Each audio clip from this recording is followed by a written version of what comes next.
Salut tout le monde, dans cette vidéo, on va faire quelque chose d'extraordinaire et je vais vous en convaincre de nécessaire. On va réhabiliter Dominique Strauss-Kahn. Et je vous jure, cette vidéo n'est pas du second degré.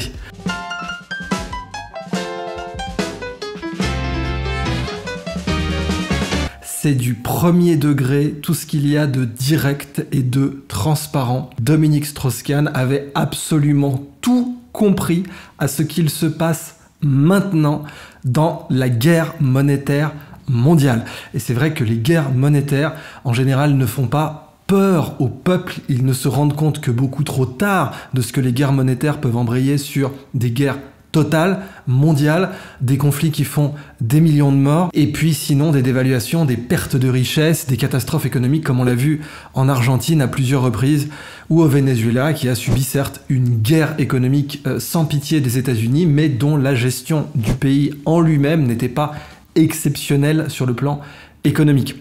Il faut réhabiliter DSK. Pourquoi ? Reprenons tout dans l'ordre et essayons de réfléchir à l'aspect moral, à l'aspect juridique, à l'aspect politique et bien sûr à l'aspect économique qui est en réalité le seul qui nous intéresse, c'est-à-dire l'émergence des BRICS qu'avait encore une fois prévu l'économiste franco-israélien. Et on va revenir aussi sur sa double nationalité, vous l'imaginez bien. Alors, Dominique Strauss-Kahn, même moi je ne le savais pas, je viens de découvrir qu'il n'a jamais été condamné. Ça c'est un truc complètement fou, il n'a jamais été condamné en France. Je vais revenir sur le cas américain qui est beaucoup plus spécial, où il a été amené à plaider coupable, c'est-à-dire sous la pression, à s'incriminer lui-même. Alors si vous ne connaissez pas trop le système américain, je vous encourage à regarder le cas absolument dramatique de cet immense monsieur, de ce héros qui est monsieur Pierucci dans l'affaire Alstom, qui a été littéralement un otage économique pour faciliter l'acquisition rapide d'Alstom, et une des rares personnes d'ailleurs qui l'a défendu, c'était quelqu'un de l'ancien parti de Dominique Strauss-Kahn, à savoir Arnaud Montebourg, qui a été très courageux sur ce coup-là, et qui était donc, comme vous le savez, le ministre du redressement productif à l'époque. Entre-temps, la France a vendu les bijoux de famille, Alcatel, Lafarge, Technip et bien entendu Alstom, Latécoère et plein d'autres sociétés sont partis dans des mains étrangères et la France a été bradée. Mais qu'est-ce que c'est donc qu'un otage économique, en l'occurrence pour monsieur Pierucci ? C'est quelqu'un qui est retenu dans un système judiciaire qui a les apparences de la légalité, qui a les apparences de la légitimité, mais dont en réalité le fondement est de faire pression pour obtenir ou des faveurs ou bien la possibilité en l'occurrence d'acquérir Alstom. Alors vous allez me dire, mais DSK, il n'a pas du tout été otage économique. En fait, si, essayons de voir un petit peu les choses plus en détail. Pierucci, tout a été fait pour qu'il s'incrimine lui-même. Vous savez que la constitution américaine, qui reste une très bonne constitution, faut pas s'y tromper, c'est bien pour ça qu'elle a si peu changé d'ailleurs, donne le droit à quelqu'un de ne jamais s'incriminer, le droit de garder le silence. Vous avez le droit de garder le silence, c'est parfaitement décrit et prononcé quand vous êtes en état d'arrestation aux États-Unis. Donc la possibilité, le droit fondamental de ne pas s'incriminer soi-même est parfaitement gravé dans la constitution américaine. Cependant, dans la pratique, vous pouvez mettre tellement la pression sur un détenu, tellement la pression sur un prévenu, qui va s'incriminer lui-même. C'est vraiment la fameuse blague que vous retrouvez dans un film, je crois, avec Danny DeVito, Braquage, où il dit à quelqu'un, écoute, si on s'y met vraiment, tu vas même te rappeler du PIB du Luxembourg ou de l'indicatif téléphonique de la Colombie. Et c'est exact, le système carcéral américain, carcéro-industriel, d'ailleurs je vous rappelle qu'il y a plus de prisonniers aux États-Unis qu'en Chine, c'est quand même un truc de fou. Et au passage, des statistiques sont sorties qui ont montré que il y a eu une baisse de l'internement psychiatrique aux États-Unis. Vous allez me dire c'est super, ça veut dire que la santé mentale a augmenté. Non, en fait, la baisse de l'internement psychiatrique aux États-Unis est totalement corrélée à la hausse de la population carcérale. Donc c'est tout à fait préoccupant. De là à envisager qu'on se soit mis à incarcérer des cas psychiatriques plutôt que de les soigner, je n'ose imaginer une telle éventualité tant, comme chacun le sait, le système de soins américain est excellent et surtout efficace budgétairement. Autre sujet. Donc DSK. Eh bien, dans l'affaire Nafissatou Diallo, donc New York contre DSK, je ne parle pas des affaires en France où il a été systématiquement acquitté, mais on va y revenir. Je suis pas là pour vous dire que DSK est un saint, bien entendu. De toute façon, je pense que personne qui regarde ma chaîne, quel que soit sa nationalité, sa confession ou son orientation politique pense que DSK est un saint. Cependant, il faut un petit peu remettre les points sur les i. À savoir, dans le cas américain, il a dû plaider contre lui-même. Il a dû plaider coupable, il a dû dire oui, tout ce que vous voulez, je me rappelle de l'indicatif téléphonique du Luxembourg ou du PIB de la Colombie ou l'inverse, je suis coupable.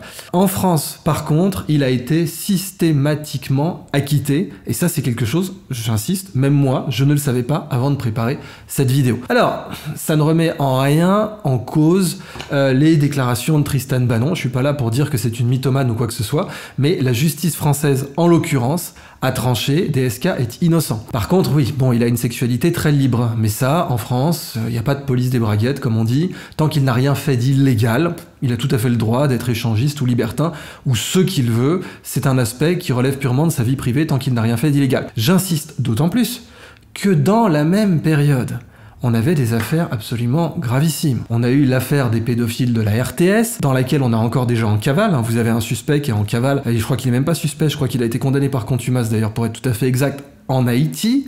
Et puis bon, ça c'est encore... Je vais pas dire que c'est acceptable parce que ça ne l'est pas, mais vous aviez eu l'affaire Epstein. C'est-à-dire que dans la même période où DSK a été montré mal rasé, les menottes au poignet, envoyé à Rikers Island avec un poste de télévision dans sa cellule qui passait des infos, lesquelles disaient parfois « Oh, on espère qu'il ne va pas se suicider. » Ça, si on veut vous foutre le moral à zéro et faire en sorte que vous plaidiez coupable le lendemain, c'est tout à fait la chose à faire. Eh bien, dans la même période où là, la justice était ultra rapide et ultra efficace et il comparaissait devant un juge immédiatement, bah vous aviez l'affaire Epstein, dans laquelle les clients ne sont toujours pas inculpés, dans laquelle on a maintenant les preuves qu'un haut gradé de la CIA a rencontré Epstein après ses condamnations pour trafic d'enfants. On a même eu des figures importantes comme Chomsky. Je rappelle que Bill Gates a fait plus d'une vingtaine de vols, et sans doute plus, on vous met l'insert, jusqu'à la fameuse, avec le Lolita Express et jusqu'à la fameuse île abominable où Epstein trafiquait des enfants,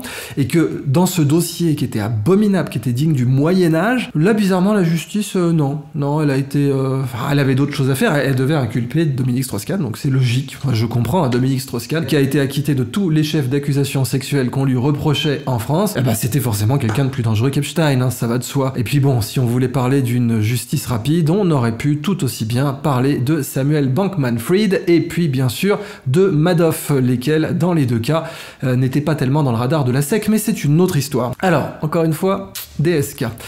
Pourquoi doit-on envisager que la justice ait été aussi rapide, vivace, efficace dans son cas et pas dans le cas Epstein? Eh bien parce que, comme je vous le dis dans cette vidéo, DSK avait absolument tout compris. Alors, encore une fois, j'insiste, même au-delà de son comportement ou de ses préférences sexuelles, qui encore une fois n'ont rien d'illégal d'après la justice française. Vous me direz ça vaut ce que ça vaut, mais bon, en tout cas, c'est le verdict.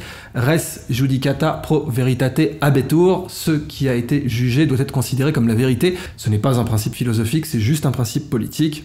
Calmons-nous. Eh ben, pourquoi DSK avait tout compris? C'est là que ça devient vraiment très intéressant. Je suis pas... Encore une fois, de son côté économique. Je suis pas keynésien. DSK était plutôt un keynésien. Vous allez dire, les vrais keynésiens vont dire non, DSK n'était pas keynésien. DSK était quand même plutôt keynésien. Des politiques de relance économique par la dépense publique. Et bien entendu, l'idée, enfin, mon Keynes c'était extrême, c'était creuser des tranchées et reboucher-les, si vous voulez, ça relancera l'économie. DSK n'était quand même pas à ce niveau-là. Mon approche de la relance économique, c'est bien davantage qu'un État doit s'endetter pour acheter du revenu, exactement en fait comme un milliardaire. Un État doit réfléchir comme un milliardaire, il doit s'endetter pour acheter du revenu. Simplement, il peut se permettre de s'endetter pour n'acheter du revenu qui n'arrivera que dans 10 ou 15 ans. Et par exemple, les autoroutes, c'est du revenu, la Française des Jeux, c'est du revenu, les aéroports de Paris, c'est du revenu. Et bien évidemment, tout ça a été privatisé. J'ai rien contre en soi les privatisations.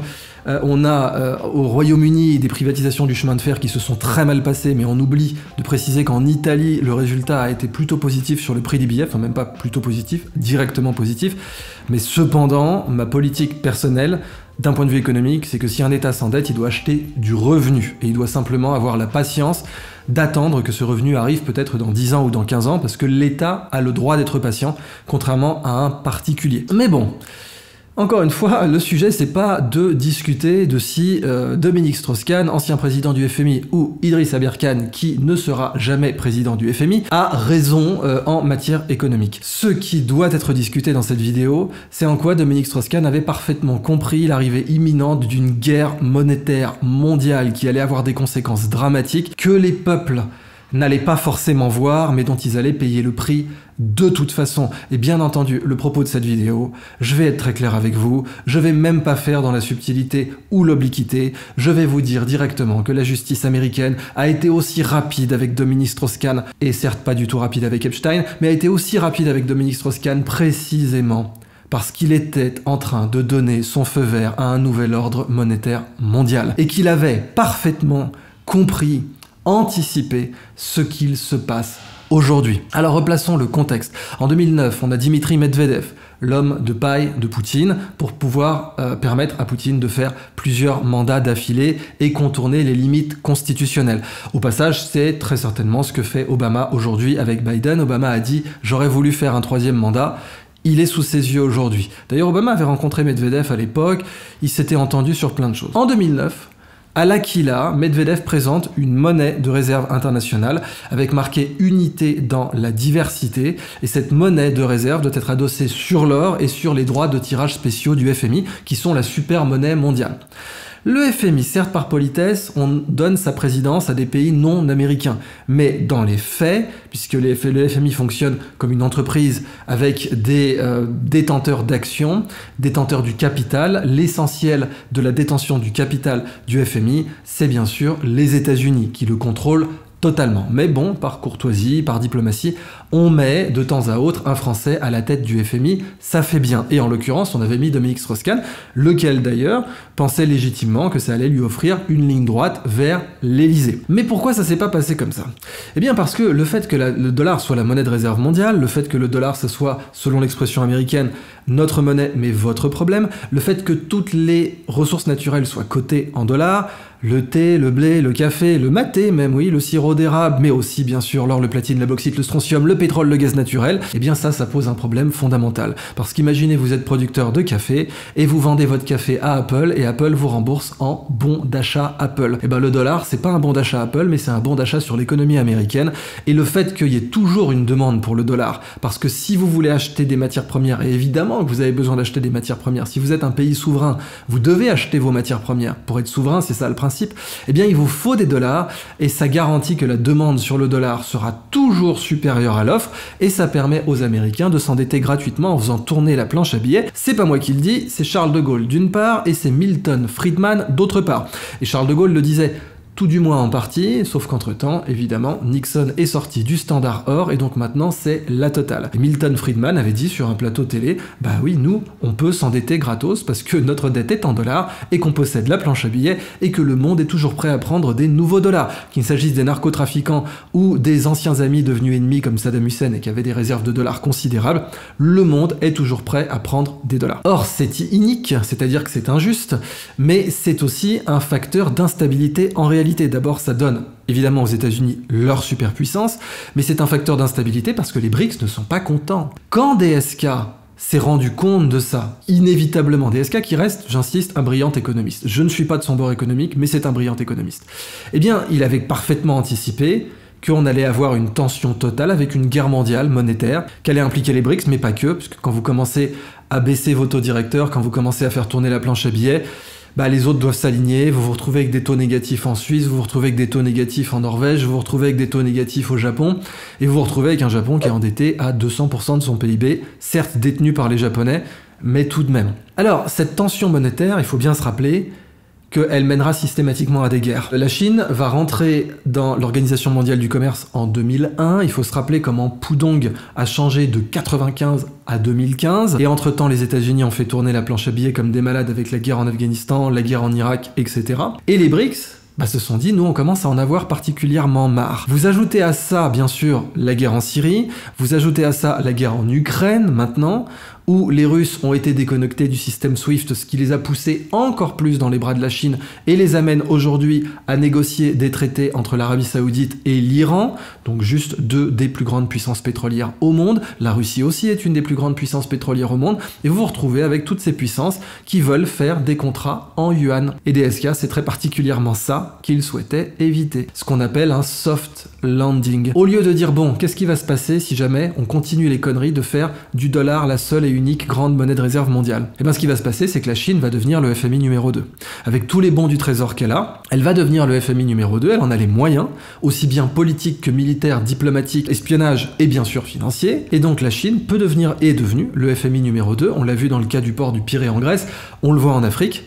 Et ça va poser problème. Encore une fois, DSK l'avait parfaitement anticipé. Et puis après, bon, vous mettez tous les BRICS dans la balance, c'est-à-dire vous ajoutez le Brésil, vous ajoutez l'Afrique du Sud qui produit encore de l'or, vous ajoutez bien entendu la Russie et l'Inde. Et vous vous retrouvez avec un clash monétaire absolu où les BRICS, et en particulier la Chine, sont en train de faire leur mouvement pendant une période de faiblesse majeure du dollar. Alors certains vous diront peut-être que cette période de faiblesse majeure du dollar va être exploitée pour faire passer les monnaies digitales de banque centrale qui seront évanescentes, qui auront une date de péremption. C'est d'autant plus possible que dans la stratégie du choc, vous créez un choc, vous mettez tout le monde à genoux, vous dites mon Dieu, le dollar s'est effondré, les banques s'effondrent, et pendant que les banques s'effondrent aux États-Unis, eh bien il y a une consolidation, une cartellisation. Typiquement, JP Morgan récupère un maximum de banques, c'est ce que l'on voit.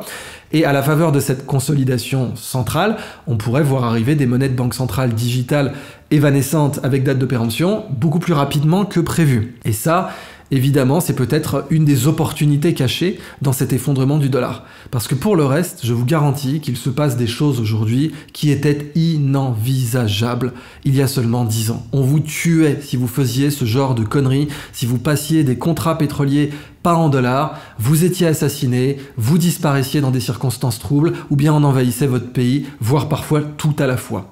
Et on vous diabolisait bien entendu. Donc là, voir les BRICS pouvoir se déplacer aussi rapidement contre le dollar, c'est quelque chose qui va mener à un changement de paradigme beaucoup plus rapide. Vous allez me dire, oui, la plupart des gens qui écoutent cette chaîne sont plutôt pro-BRICS. Donc vous allez me dire, c'est très bien. D'accord, mais la plupart des gens qui écoutent cette chaîne sont aussi basés quelque part en Occident. Je crois que les statistiques de la chaîne, c'est que c'est 80%. Alors, ou en Afrique, où là, c'est clair qu'il y aura des opportunités majeures. Mais bon, dans l'ensemble, ça va faire mal aux pays du continent européen. Ça va faire mal, bien sûr, aux États-Unis. Ça va faire mal, en fait, à toute l'Amérique du Nord. Ça va faire mal, en réalité, à tout l'Occident. Et ce qu'avait prévu DSK, et ce qu'il avait voulu planifier, c'était un atterrissage en douceur, où on n'a pas d'un coup une dédollarisation brutale, mais lentement, le dollar accepte le rapport de force ambiant. Et on est dans des négociations monétaires et économiques qui sont souples, qui auraient donné d'ailleurs beaucoup plus de levier aux États-Unis plutôt qu'une rupture nette. Et ce soft landing serait passé par la création d'un panier monétaire qui d'ailleurs aurait eu comme conséquence de garder le FMI comme entité supranationale dominante dans la régulation monétaire, comme la Banque mondiale, enfin le système du FMI et de la Banque mondiale serait resté le système de référence. Ce qui n'est plus du tout le cas, je vous renvoie à ma précédente vidéo sur les BRICS. Les BRICS aujourd'hui, s'ils décidaient de créer un ordre monétaire et diplomatique international, une ONU des BRICS, une Banque mondiale des BRICS, un FMI des BRICS, qui leur serait réservé, absolument rien ne les empêcherait de faire ça, absolument rien ne les empêcherait de créer leur propre conseil de sécurité, d'exclure, de dire voilà, on vote, non, si la France veut rentrer, elle rentre pas, ou bien en tout cas, elle sera un membre junior, elle ne sera jamais membre permanente de notre conseil de sécurité des BRICS ou de notre banque des BRICS ou que sais-je, rien ne les empêcherait de faire ça. Alors que dans l'approche DSK, qui restait bien entendu favorable à l'Occident, évidemment, dans l'approche DSK, on gardait le FMI et la Banque mondiale, mais les Chinois prenaient plus de place, les Indiens prenaient plus de place, les Russes prenaient plus de place, et on obtenait, de façon encore une fois soft, un Yalta 2.0 sans avoir une guerre mondiale. Or, aujourd'hui, qu'est-ce qu'on voit? Les prémices d'une situation absolument catastrophique. Donc je vais être très clair, il faut réhabiliter DSK, il n'a été condamné nulle part en France.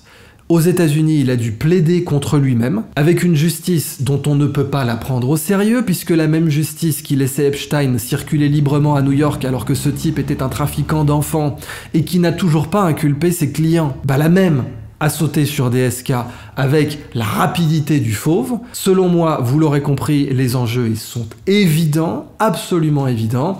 DSK avait titillé la dédollarisation. S'il avait fait ça 10 ans plus tard, peut-être qu'il aurait été écouté et respecté.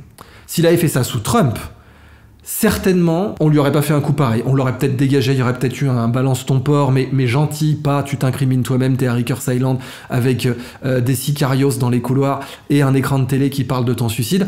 Ça aurait été plus soft. Mais ce que je dois vraiment vous dire, c'est que l'histoire a totalement donné raison à la vision des SK de l'ordre monétaire international concernant sa présidence du FMI et la décision brillante et visionnaire qu'il avait eu de donner son feu vert à cette monnaie de réserve mondiale. Encore une fois, avant tout ça, j'étais pas du tout fan du personnage. Mais vraiment pas du tout. Ni politiquement, puisque bon, vous le savez, moi le racisme que j'ai vraiment vécu dans ma vie est toujours venu d'une certaine gauche, et ça m'a toujours d'ailleurs frappé de voir que des souverainistes de droite ne faisaient preuve d'aucun racisme envers moi, au contraire d'un grand respect, et que une certaine gauche germano-pratine caviar pouvait être la plus raciste du monde, et pas seulement envers moi. J'ai pas dit que c'était le cas de DSK. C'est un juif arabe, je pense pas du tout qu'il soit de cette notion-là, mais en tout cas, ce que je sais, c'est qu'on l'a détruit, on l'a ravagé. Sa fille, que j'ai rencontrée une fois d'ailleurs, a dû changer de nom. Je sais pas si vous imaginez le truc, enfin, on a vraiment fait de la character assassination. Bon, comme on fait aujourd'hui sur Juan Branco, comme on fait aujourd'hui sur Julian Assange, ça ne change pas beaucoup. Mais on l'a ravagé pour faire un exemple. Et certains me diront, oui, mais tout de même, Israël dans tout ça. Bah, si vous voulez regarder les détails, là vous pouvez voir que sur la dédollarisation, les Américains font une clé de bras à Israël any day of the week. Typiquement, Braffman, l'ultra ténor du barreau. J'ose même pas imaginer le prix que coûtait cet avocat. C'était le meilleur des meilleurs des meilleurs. Braffman qui défendait DSK et qui était là en mode tu vas sortir en 24 heures. Il a été rappelé à Tel Aviv et on n'a plus de ses nouvelles. Pourquoi ? Parce que c'est bien mignon, ok, Israël est un tout petit pays. Oui, Israël a besoin de relais d'influence à l'étranger parce que c'est un tout petit pays. Donc oui, il a besoin de l'IPAC. Si vous jouez Israël dans un wargame, c'est typiquement ça que vous allez faire. Vous n'avez pas de frontières, pas de profondeur stratégique. Vous allez faire de l'influence à l'étranger, évidemment. Et les Américains ne sont pas dupes une seule seconde. Par contre, en matière de puissance monétaire, le shekel, c'est pas une monnaie forte. Et d'ailleurs, dans les années 80, le shekel était tellement dévalué qu'ils ont dû dire on fait un nouveau shekel, on passe du shekel du billet de 100, maintenant c'est le billet de 1. Vous me direz c'était pareil avec l'ancien et le nouveau franc. Mais bon, c'est jamais un très très bon signe économique, même si dans le cas du franc, ça s'est fait pendant les 30 Glorieuses. Pour Israël, c'était pas tellement les 30 Glorieuses, c'était une situation catastrophique. Les États-Unis peuvent éteindre l'économie israélienne en un claquement de doigts. Et si jamais Israël jouait au con avec les États-Unis, c'est ce qui se serait passé. Donc, au bout d'un moment, la dédollarisation, malgré toute l'influence qu'Israël a obtenue aux États-Unis, c'est vrai, là, on peut pas déconner. Et là, le bras de fer, il est total, et DSK a été lâché en race campagne, ravagé, détruit. Mais bon, je dois vous dire, et je répète dans cette vidéo, il avait tout compris. Et si on l'avait écouté, on serait pas dans une guerre monétaire mondiale. Je suis évidemment pour que les BRICS gagnent en influence, je suis même totalement pro-BRICS, mais alors totalement. Mais ce que je dois admettre aussi, cette vidéo je la fais en français, c'est que l'Occident va prendre cher. Et que l'Occident aurait pu prendre beaucoup moins cher en faisant ce soft landing brillant que DSK avait prévu. Au lieu de ça, ils l'ont flingué. Il est encore en vie, j'espère qu'il verra cette vidéo et qui comprendra que c'est du premier degré total, que vraiment, il n'y a même pas de deuxième degré ou de blague là-dessus, il faut le réhabiliter. Parce que si vous vivez en Occident, si vous touchez votre, je sais pas, votre retraite, votre salaire ou votre épargne en euros ou en dollars, ou dans une monnaie qui en dépend, je peux vous garantir que le scénario DSK aura été beaucoup moins brutal pour vos économies.